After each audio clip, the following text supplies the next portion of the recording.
नमस्कार, मैं हूं लुभावना शर्मा और आप देख रहे हैं इंदौरिया टाइम्स। राष्ट्र धर्म हमारी एकमात्र भक्ति रही है, आजादी से पहले और आजादी के बाद। राष्ट्र के लिए बलिदान की परिपाटी कांग्रेस का इतिहास भी है, वर्तमान भी और भविष्य भी। और आज देश में, दिल्ली में बैठी देश की सरकार ने इस देश के संविधान और देशवासियों दोनों पर हमला बोल रखा है।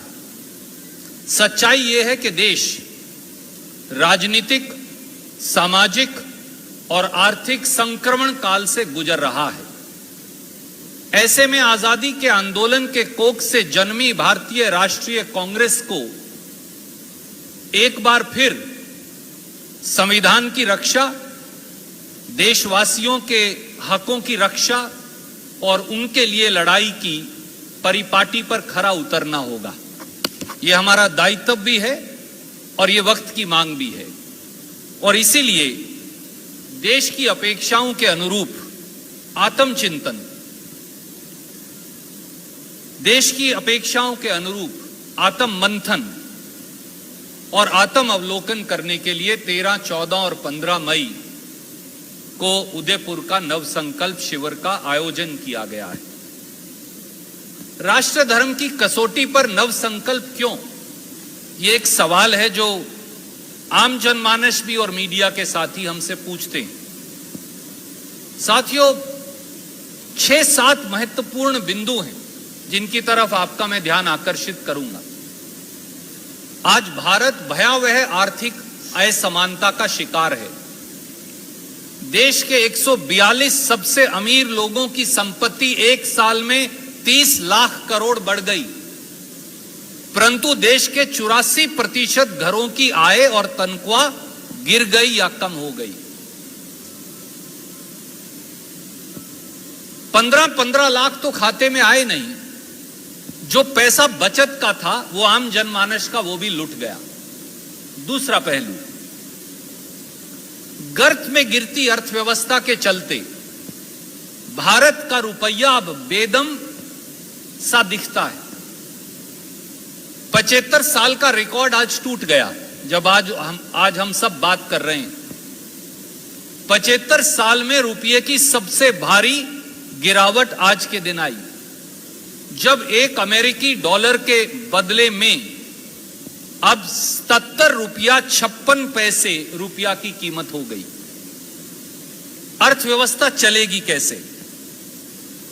दूसरी ओर 68 सालों में देश पर कर्ज था साल 2014 तक 55 लाख करोड़।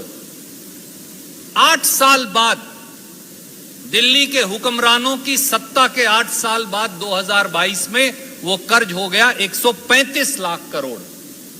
68 साल में 55 लाख करोड़, 8 साल में बढ़कर हो गया 135 लाख करोड़। मोदी सरकार हर रोज मुझ पर, हम सब पर, आप पर, आपके दर्शकों और पाठकों के सर पर 4000 करोड़ रुपया कर्ज हर रोज लेती है। हर हिंदुस्तानी पर 1 लाख रुपए का कर्ज अकेली भारत सरकार ने चढ़ा दिया। तीसरा पहलू, महंगाई और मोदी सरकार दोनों ने मिलकर जनता का जीवन नर्क बना दिया। साल 2014 में कांग्रेस के समय जो सिलेंडर 410 रुपए का था, आज वो 1000 रुपये का है।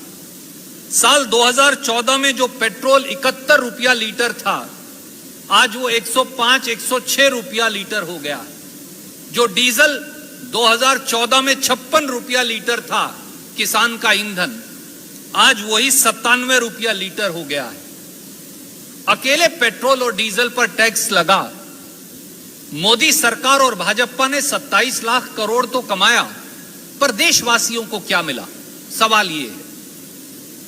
यही हाल आटा, दाल, खाने का तेल, सब्जी, टूथब्रश, शैम्पू, टीवी, फ्रिज, हर रोजमर्रा की जरूरत की वस्तु का है। चौथा पहलू, देश का युवा बेरोजगारी के घिनौने साए में आज संघर्षरत है।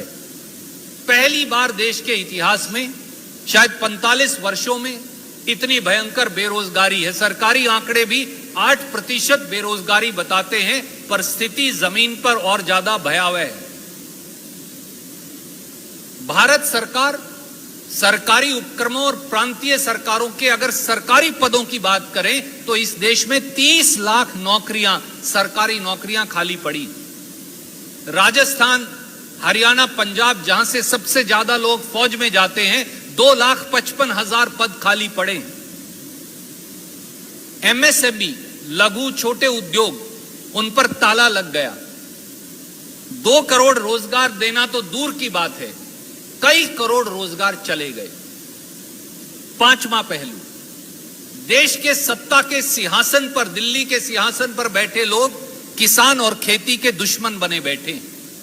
कभी 3 काले कानून लाकर खेती पर प्राइवेट कंपनियों का कब्जा होने का षड्यंत्र होता है, तो कभी खेती पर टैक्स लगाया जाता है। पहली बार खाद पर जीएसटी, कीटनाशक दवाई पर जीएसटी, ट्रैक्टर और खेती के उपकरणों पर जीएसटी। यह अपने आप में अनूठी बात है।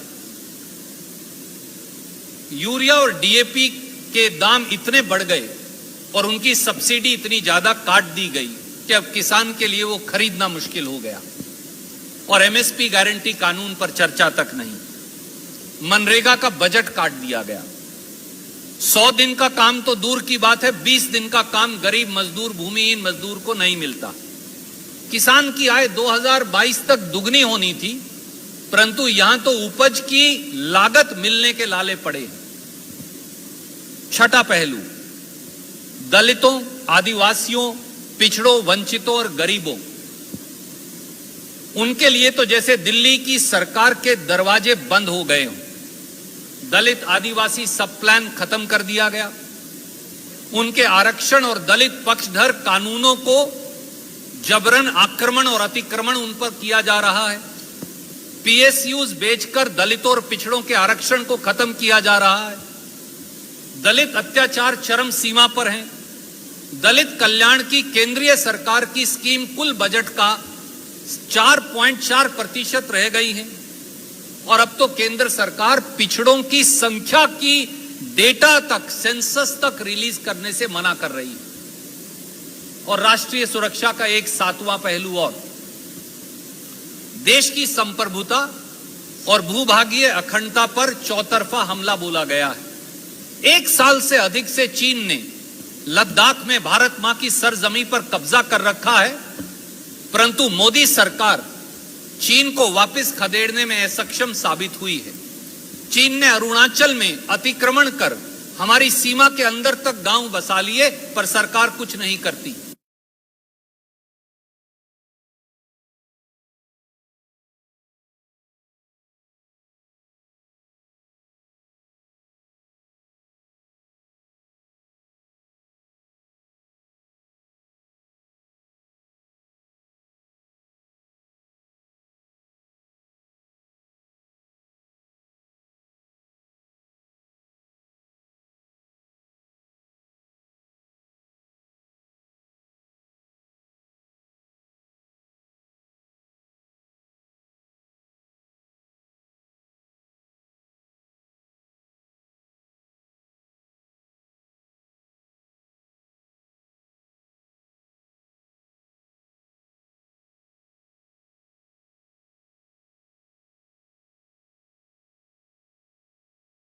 विवाद पैदा किया जाता है और देश की आंखों पर पट्टी बांध दी जाती है। समाज में हिंदू मुस्लिम विभाजन के बीज बोकर तुष्टीकरण की इस राजनीति को आधार बनाकर भाजपा वोट की खेती काटने को तलाशती रहती। हर प्रांत में जहां चुनाव होगा, 1 साल पहले दंगे शुरू हो जाएंगे। राजस्थान इसका सबसे ताजा उदाहरण है। चुनाव में अब तरक्की, विकास, शिक्षा, स्कूल, अस्पताल, पुल, बिजली घर, एमएसएमई, उद्योग, खेती, बढ़ोतरी, ये मुद्दे नहीं रह गए हैं। भाजपा प्रायोजित मुद्दे हैं क्या? शमशान कब्रिस्तान, बुलडोजर, लाउड स्पीकर, गर्मी निकालना, मंदिर बनाम मस्जिद बनाम गिरजाघर बनाम गुरुद्वारा, आप क्या खाएंगे, क्या कपड़े पहनेंगे, इसको लेकर विवाद। और दुर्भाग्य से भारतीय जनता पार्टी ने हमारे मीडिया के भाइयों के एक हिस्से को भी इस सारी साजिश के अंदर कहीं ना कहीं पिरो लिया है और पूरे देश के अंदर आज एक विषैला माहौल पैदा किया जा रहा है। आज देशवासियों और भारतीय राष्ट्रीय कांग्रेस के समक्ष यही सबसे बड़ी चुनौती है। साथियों, क्या देश ऐसे चल सकता है? क्या देश ऐसे तरक्की कर सकता है? क्या देश ऐसे आगे बढ़ सकता है? क्या भविष्य के भारत का निर्माण हिंदू मुसलमान के बंटवारे के आधार पर होगा? क्या भविष्य के भारत का निर्माण जातिगत बंटवारे और आर्थिक भेदभाव के आधार पर होगा? क्या ये गांधी का भारत है? क्या ये नेहरू, पटेल, बिस्मिल, आजाद, बोस, राजेंद्र प्रसाद, भगत सिंह, अशफाक उल्लाह खान का भारत हो सकता है? ये कुछ सवाल हैं जो आज हम सबके सामने, और कांग्रेस का संगठन भी, हमें भी परिवर्तन करने की आवश्यकता है। इसलिए आज जब देश इन वेदनाओं में डूबा हुआ है तो स्वाभाविक है कि कांग्रेस पार्टी इन चिंताओं के प्रति अपने दायित्वों का निर्वहन करे। इसलिए नवसंकल्प चिंतन शिविर, हम जानते हैं कि देश को भारतीय राष्ट्रीय कांग्रेस से अपेक्षाएं हैं। हम जानते हैं कि हमारे अंदर त्रुटियां हैं, हम जानते हैं कि हमारे अंदर कमियां हैं, हम जानते हैं कि हमें अपना विचार और संगठन दोनों में और सुधार करने की जरूरत है। हम जानते हैं कि हमें बदलती परिस्थितियों के अनुरूप अपने आप को पुनर्ढालना होगा और अपने आप में तब्दीलियां करनी होगी। इसलिए इस विचार के साथ इस चिंतन शिविर का आयोजन किया गया है। यहां से जो निष्कर्ष निकलेगा उदयपुर की, राजस्थान की वीरों की धरती से, वो न केवल भारतीय राष्ट्रीय कांग्रेस को वर्तमान परिस्थितियों और चुनौतियों से आगे बढ़ने की दिशा देगा, परंतु देश के उज्जवल भविष्य का निर्माण भी करेगा, ऐसा हमारा विश्वास है। कोई भी प्रश्न आप पूछना चाहें तो स्वागत है।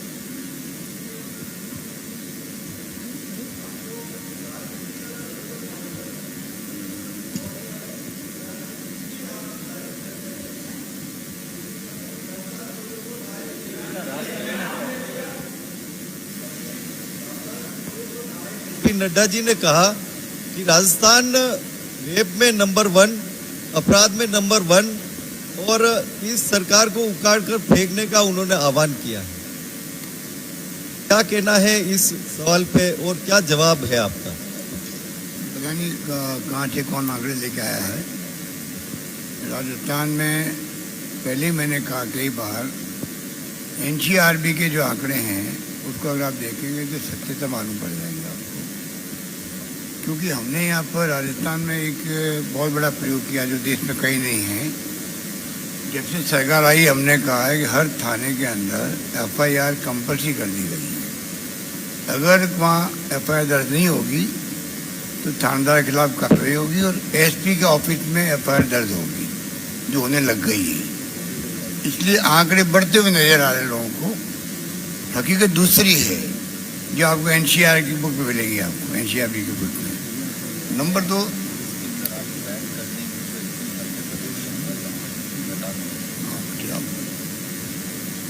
तो ये जो स्थिति है ये बिल्कुल ऐसी स्थिति है जिसको समझने की आवश्यकता है कि अगर एफआईआर लॉन्च करना कंपल्सरी करोगे, और जब मैंने कंपल्सरी की थी 2019 के अंदर, तब भी मैंने मीडिया के बंधुओं को कहा था इससे आंकड़े बढ़ेंगे, हम उनकी चिंता नहीं करेंगे, हमें फरियादी की उनको न्याय मिले ये सुनिश्चित करना हमारा काम है। और हमने थानों के अंदर स्वागत कक्ष बनाया जो हिंदुस्तान में कहीं पे भी नहीं। कम से कम बिहेव हुए तो ठीक करे, वरना कोई जाना कि हिम्मत नहीं करता थाने के अंदर, पता नहीं बदतमीजी होगी वहाँ पर। तो सारा हम लोगों ने कई फैसले किए, उसका असर भी है।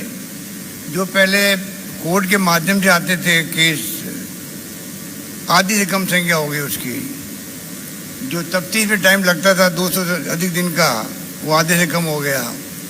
तो हमारे नवाचार से कई फायदे हुए हैं। पर ये बातें जो है बताने की बजाय हमारे जो नेता प्रतिपक्ष या जो नेता विपक्ष की पार्टियों के, वो इसको प्रचार करने में ज़्यादा उनकी रुचि रहती है। क्राइम जो होता है वो कौन सा राज्य नहीं होता, रेप भी होते हैं, डकैती होती है, चोरी होती है। हमारे यहाँ चाक चौबंद व्यवस्था है, हम लोग पूरी तरह लगे हुए। पर दुर्भाग्य से जो मैं कहना चाहूँगा लास्ट में, अगर भारत सरकार में बैठे हुए लोग, जिनको बार बार विपक्षी पार्टियों के लोग कहते हैं कि प्रधानमंत्री जी को आगे आके देश को संबोधित करना चाहिए कि देश में हिंसा बर्दाश्त नहीं की जाएगी, जहाँ शांति सद्भाव होगा वहीं विकास होगा। प्रधानमंत्री जी ने आज तक आगे आकर इस बात को स्वीकार नहीं किया। आज देश में जो माहौल है तनाव का, हिंसा का, कोई कल्पना नहीं कर सकता है। राजस्थान में 3 घटनाएं भी हुई, छुटपुट घटनाएं और हो रही है। आप अगर गहरे से जाएंगे तो पाएंगे कि इसके पीछे कितना बड़ा षड्यंत्र कोई कल्पना नहीं कर सकता। और सुरजेवाला ने ठीक कहा कि जब अगर आप जहाँ चुनाव आते हैं वहाँ ये हरकतें चलती रहती है, हम उसका मुकाबला करेंगे। तो गहलोत साहब, आदरणीय मित्र, केवल एक बात मैं उसमें जोड़ना चाहूँगा और मेरा आप सबसे अनुरोध है कि आप हर सवाल पूछिए, स्वागत है। अगर कुछ चिंतन शिविर को लेके पहले प्रश्न हो जाएं और उसके बाद फिर अन्य सवाल भी, पर आपने क्योंकि कहा तो मैं आदरणीय मुख्यमंत्री जी की अनुमति से केवल ये जोड़ना चाहूँगा। एक अंग्रेजी की कहावत है, वो ज़रूर नड्डा साहब को बताइएगा। A little knowledge is a dangerous thing and no knowledge is even more dangerous and knowledge of mal intent is worst. Nadda साहब अगर राष्ट्रीय क्राइम रिकॉर्ड ब्यूरो के आंकड़े चेक करते तो ये पाते कि देश में सबसे ज्यादा अपराध मध्य प्रदेश में है, जहां उनका लगातार शासन है। सबसे ज्यादा बलात्कार हमारी बहनों, हमारी बेटियों के साथ मध्य प्रदेश में होते हैं। सबसे ज्यादा देश में गैंग रेप हरियाणा में हो रहे हैं। यहां सब जगह भारतीय जनता पार्टी का शासन है। सवाल, वो जब यहां आए थे उन्होंने ये क्यों नहीं कहा कि चिरंजीवी स्कीम जो राजस्थान ने लागू की है, हर व्यक्ति को बीमा देने की, हर व्यक्ति को मुफ्त इलाज देने की, वो अशोक गहलोत जी और कांग्रेस की सरकार से सीख कर पूरे देश में लागू करेंगे। हम उनका स्वागत करते। उन्होंने ये क्यों नहीं कहा कि भूमिहीन मजदूर को जो छत्तीसगढ़ की कांग्रेस की सरकार पैसा देती है, हम कहेंगे कि बाकी जगह भी दिए जाएं। काश वो कांग्रेस की सरकारों से कुछ सीख लेते। उन्होंने ये क्यों नहीं कहा कि कर्मचारियों के कल्याण के लिए विशेष पुरानी पेंशन स्कीम वो मोदी जी को कहे कि पूरे देश में लागू करवाएंगे। उन्हें जैसे सावन के अंधे को सब कुछ हरा नजर आता है। दुर्भाग्य से नड्डा साहब हमारे बुजुर्ग हैं, पर मुझे नहीं लगता कि उन्हें कुछ अच्छा दिखता है। ये उनके मन का मैल है या उनके दिमाग का पूर्वाग्रह है, ये तो वही बता सकते हैं। तो गहलोत साहब, रमन, न्यूज़ 24। यस सर, सभी कम दे जी।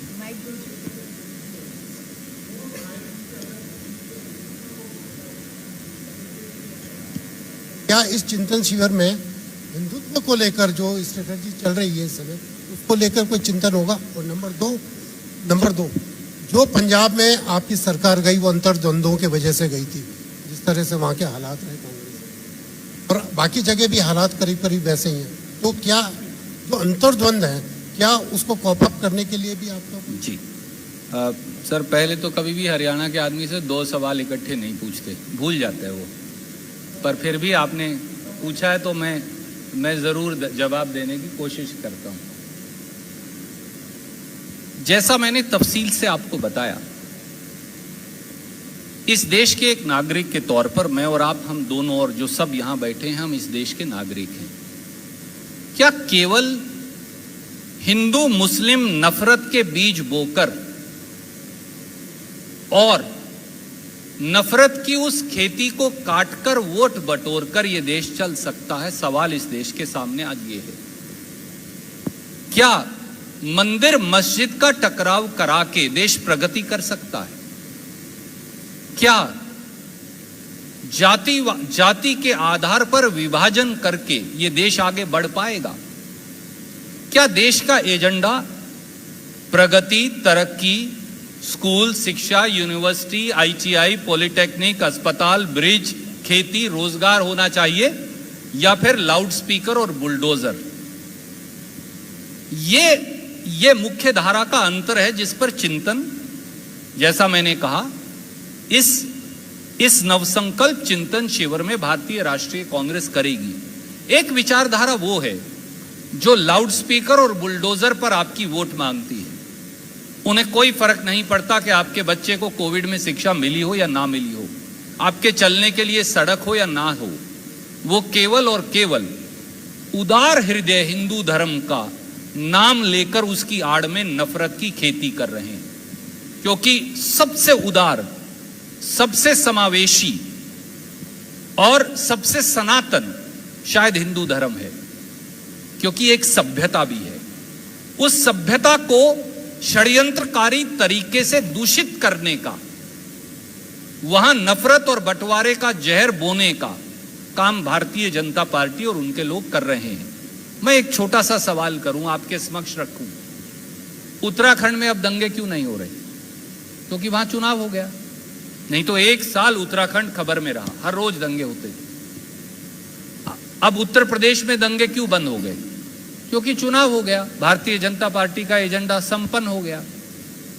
अब कर्नाटक में क्यों शुरू हो गए? क्योंकि वहां 14 महीने बाद चुनाव है। राजस्थान में क्यों शुरू हो गए? क्योंकि अगले 1 साल में यहां चुनाव। क्या ये एक पैटर्न नजर नहीं आता? गोवा में चर्च पर हमला बोला जाता था जब तक चुनाव नहीं हुआ था। अब गोवा में कुछ नहीं हो रहा।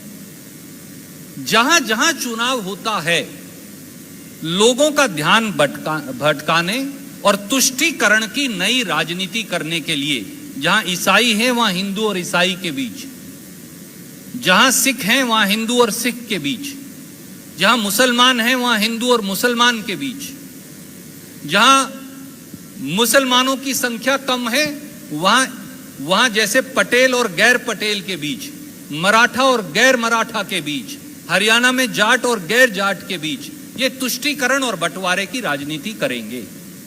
जनता को भी सजग होना पड़ेगा और कांग्रेस को भी अपना दायित्व निभाना पड़ेगा। यही इस देश की परिपाटी भी है और यही सच्चा राष्ट्र धर्म भी। हम उस राष्ट्र धर्म पर खरे कैसे उतरें, संगठनात्मक बदलाव कैसे लाएं, आत्मचिंतन, आत्म अवलोकन कैसे करें, ये कार्य हम करेंगे। और इसमें से जो निष्कर्ष निकल कर आएगा वो भारतीय राष्ट्रीय कांग्रेस को एक नई दिशा देगा, ऐसा हमें विश्वास है। आपने अंतर्द्वंद की बात की। किसी भी दल के लिए वैचारिक भिन्नता सही है, पर जब वो वैचारिक भिन्नता दल की प्रगति को प्रभावित करे तो वो अनुशासन की लक्ष्मण रेखा को तोड़ देती है, वो सही नहीं। हमें लगता है कि कांग्रेस अध्यक्षा श्रीमती सोनिया गांधी जी ने, राहुल गांधी जी ने, कांग्रेस की अनुशासन समिति ने इस बारे में स्पष्ट निर्णय लिया है कि मेरा दोतासरा साहब से वैचारिक मतभेद कभी हो सकता है, कभी कभी नीतिगत मतभेद भी हो सकता है, पर वो नीतिगत और वैचारिक मतभेद पार्टी की लक्ष्मण रेखा के अंदर उसका निपटारा हो, ना कि उसके बाहर, प्रेस और मीडिया के माध्यम से नहीं।